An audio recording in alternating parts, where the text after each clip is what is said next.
چې کله نمرود بادشاہ ته د ابراهیم علیه السلام پته ولګېده چې دا بوتان ابراهیم علیه السلام مات کړي دي. ابراهیم علیه السلام یې ګرفتار کو په خپل علاقه کوتانو بیزي کی او د یو میاشت پورې نمرود بادشاہ ظالم هغه وینا وکړه چې خشاک راجمع کړي ډېر اور به جمع شي او کولاو میدان لپاره پای کې به ابراهیم علیه السلام ورواچو ورغوځو او وبسوځي او کم کسانو چې منښت کړي و منښت زما د پلان کې کار وشو د بدونه خشاک ګډي راوړم د ابراهیم علیه السلام د سوزولو لپاره او څوک چې به مړ کېدو هغه به وصیت وکړي کنه سبا به موږ خیرات وکړه هغه به دا وصیت کو چې زما د وفات نه زما د مرګ نه پس دومره خشاک دومره ګډي هغه راوړی او دا خشاک ورواچو چې ابراهیم علیه السلام سیسل کې هغه په خشاک کې مونږ حصہ واخلو داس کې ابراهیم علیه السلام د یو میاشت پورې خشاک راځي شو ابراهیم علیه السلام قید کړو او دا اور بیا بل کو یو هفته پورې اور بلیدو دومره اور بلیدو چې 2 میله اوچت فاصله باندې مرغۍ هم نشو الوتې وزري به سوځېدې داسې هغه دومره ګرم اور و بیا دوی سوچ کول چې اوس به په څه طریقه باندې اور دومره ګرم دی د ابراهیم علیه السلام په کومه طریقه دی اور دومره چې موږ خاله ورزو او سړی سيزي نو دا ټیم کې شیطان ابلیس انساني شکل کې رااله او د منجنیق د طریقې ته خو د چې داسې یو سیستم به جوړ کړي او غټال باندې بعد ابراهیم علیه السلام په غسیس کې کېنه وي او دې باغ تا چې ستاره ورکه لاړ شو دینه په سره کټ کولو ته بوتي ابراهیم علیه السلام به ورته وګورئ شي دا ټیم کې چې کله ابراهیم علیه السلام هغه دا ریبي روایت کې بیا هم د جوړ د انیس ثياب کپڑے مبارک ته هم وایستل شوی او بیا پرشته رااله هوا والا پرشته هم رااله هر والا هم رااله بل هم رااله چې هوا رااله باران کو کم اور ختم کما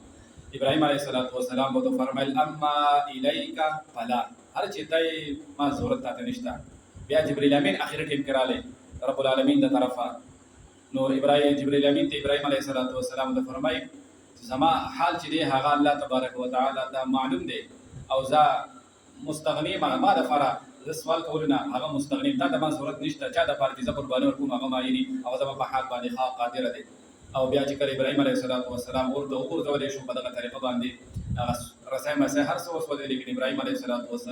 ونسوځي د قرآن کې الله فرمایي چې مونږه او ته حکم وکړو چې کونی بردن و سلامتی والا شه او برد شه یخ شه داسې یخ نه ابراهیم علیه السلام ته تکلیف ورکړي بلکې برابر سلامتی والا شه او جبرئیل امین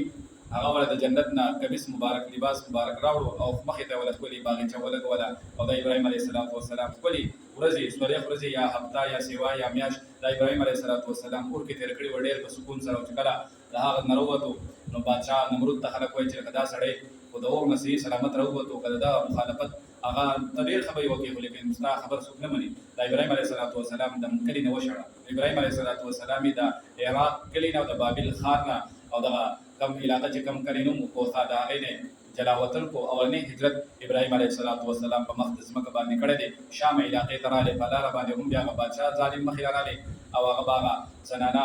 چې ورسره به سړی و چې دی خور دی روغ بیا به نه وجل او چې کوم ورسره داسې و چې خاورې دی هغه به وجلو ابراهیم علیه السلام خپلې بیبي ساره رضی الله عنها ته فرمایي چې ما ته دواړه اسلامي وروڼه یو ته زما خورې په دین د اسلام کې او ټول مسلمانان او ټول نارینه زنانه د وروڼه دي د ایمان د اسلام د برکته او بیا په لاره هغه بادشاہ متاثر شو هغه خپل لور خدمت لپاره ورکړه هاجر علیه السلام او بیا التوقت تیرېدو دلته الله تبارک وتعالى دا واقعات ابراهیم علیه السلام بیانوي درې کسانو هجرت کړو ابراهیم علیه السلام یو بیبي وا او یو سره وراره حضرت لوط علیه السلام چې هغه ته هم الله تبارک وتعالى نبوت ورکو او بیا د فلسطین ملک ته دغه صدوم علاقې ته ولولي خارون واغې ته لوط علیه السلام الله تبارک وتعالى ولګلو په دا واقعې ابراهیم علیه السلام ورشو د آیتونو پرکو او بیا د لوط علیه السلام واقعې متعلق الله فرمای قالوا حرقوه قالوا اذقوا حرقوه وسوزوا ابراهيم عليه السلام لرا وانصروا او امداد وکي مدد واخل الهتكم ساسو د خدایانونا ان كنتم فاعلين کچری تاسو کون کیای نو الله فرمای قلنا او مونگا یا نارو ای اورا کونی شتا بردن یخ وسلاما او سلامت یا ولا شا برابر یخشا په آرام شا علی ابراهیم په ابراهیم علیه السلام باندې چې کله وي خشاک یوم یا شکر راجمه کو بیا ابراهیم علیه السلام ورته گزار کو نو الله فرمای مونږ ورته حکم وکړو چې تا اورا تا سلامتیا والا یخشا والله فرمای و ارادو دوی اراده وکړه کوشش وکړو دوی به د ابراهیم علیه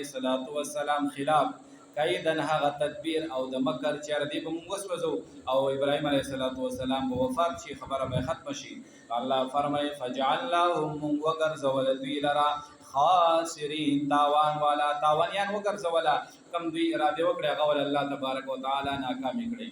والله فرمای ونجیناه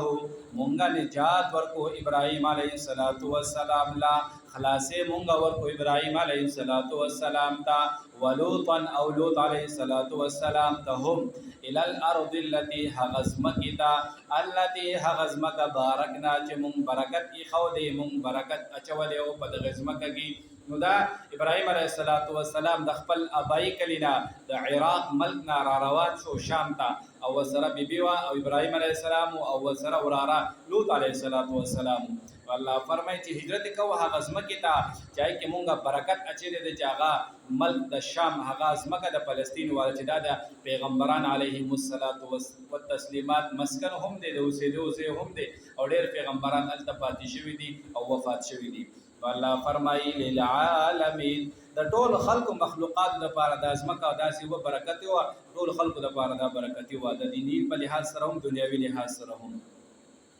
بیا الله فرمایي ووهبنا مونږ او بخلو مونږ ورکو ابراهیم علیه السلام ته اسحاق علیه السلام چې دا د سارا رضی الله عنها د هغې زوی و او دا هغه بیبي وه چې کوم د ابراهیم علیه السلام سره د خپل کلي نه هغه هجرت کړی و. ابراهیم علیه السلام دعا کړې وه چې رب هب لی من الصالحین الله ماله زوی راکړي. نو الله فرمایي مونږ وله ورکو زوی اسحاق علیه السلام و یعقوب علیه السلام نافله زیاتي. دا په سوال کې زیاتي و ځکه نافله ویلې کېږي نفل ته او نفل مونږ وایي زیاتي څیز ته چې په کولو یې ثواب دی نه کولو کې ګناه نشته. الله فرمایي چې ابراهیم علیه السلام صرف د زوی هغه سوال کړی و مونږ وله په هغه سوال کې زیاتي هم ورکو چې هغه نسې وله هم مونږ ورکو چې یعقوب علیه السلام دی او بیا دغه نسې کړوسې چې جوړېږي یوسف علیه السلام. دا الله تبارک وتعالى فرمایي وکلا جعلنا صالحین. الله فرمایي وکلا نو دا ټول جعلنا مونږ ګرځولي صالحین نیکان اعلی نیکان خلقو د پیغمبرانو دا ټول مونږ پیغمبران ګرځولي ابراهیم علیه السلام اسحاق علیه السلام یعقوب علیه السلام یوسف علیه السلام. الله فرمایي وجعلناهم مونږ ګرځولي دوی لرا د پیغمبرانو لرا اسحاق علیه السلام او یعقوب علیه السلام ابراهیم علیه السلام د ټول لرا ائمه امامان مشران مقتدیا دغه اقتدا والا هغه لیډران یهدونا چې دوی با هدایت ورکولو خلقو ته د دین لاره به خودن کیو د دین لاره به خلقو ته خودل. الله فرمایي به امرنا زمون په حکم باندې به خلقو ته د دین اسلام نه غلاره خلقو ته خودل د خلقو اصلاح به کولا او اوحینا او الله فرمایي وحی کړي و مونږه الیهم دوی ته فعل الخيرات دا نیک کارونو د کولو فعل کول خیرات د نیک اعمال هغه حکم الله فرمایي مونږ ته کړو چې نیک اعمال هغه کوي. و اقام الصلاه او د ودرولو او کولو د مانځه حکم ته هم مونږ کړو. و ایتاء الزکات او د ورکولو د زکات هم ورکوي. والله فرمای وکانو دا ټول لنا زموږ د پاره عابدین عبادت کول دا زموږ د پاره